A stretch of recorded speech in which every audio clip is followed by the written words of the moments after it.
Hey everyone, we're going to look at the S&P 500 here in just a minute, but I think it's worthy here to look at and talk about volatility for just a minute.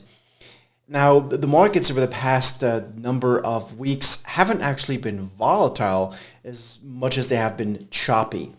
However, when volatility does increase, and we're seeing an increase of volatility, we're just not seeing very volatile markets just yet. It's more choppy.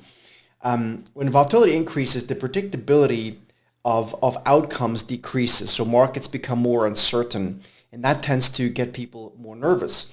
At the same time, and as a result of that, the range of outcomes increases, meaning we could see markets that still go higher, but we could also see them go lower.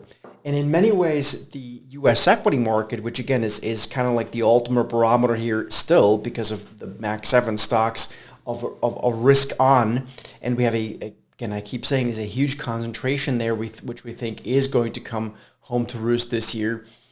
The S&P 500 is really just going sideways. Look at the SPY ETF here. This is a daily chart, and what you can see is that really since right after the election, so this is the election post-election rally, U.S. election, November 6th, you can see the S&P 500 SPY ETF. It's really just gone sideways, and we're now kind of sort of in the upper half or so of this range, but really we're in the range still.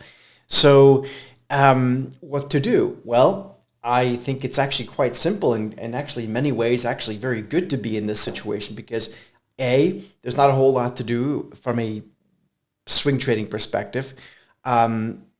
There is a lot to do intraday, a ton to do intraday, huge amounts of opportunity. For those of you guys using the TST Trender, you know how amazing the signals have been. Swing trading opportunities are going to chop people up in this kind of narrow range. So I think we're going to get a ton of those, but we do need to break out of this range first. If we break on the upside above 610, which I'm certainly open to, I think that's the less likely scenario. But listen, if we break above it, happy to go long risk assets, including the S&P.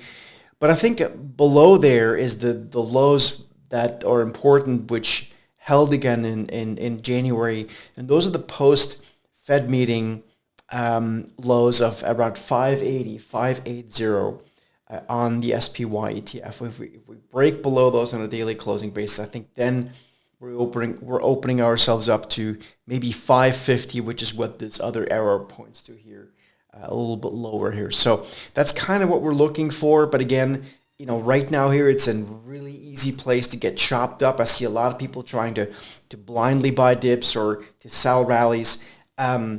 It's just choppy. And so intraday, as much as I don't consider myself to be a day trader by definition, but that is where the opportunity set is right now, more so than on the swing trading side, meaning the sort of multi-week kind of position, because we're just kind of chopping back and forth. Having said that, I am sure we're going to start to see some more directional moves, and that's going to provide unbelievable opportunities. Tune in here. We'll let you know. Make sure you join us this week in our special webinar series. We're going to look at how exactly we measure trend changes, such as maybe a break out of this range. This has to be done in a bit more of a quantitative way due to the advent of algorithms. Make sure you join us there. And in the meantime, happy trading.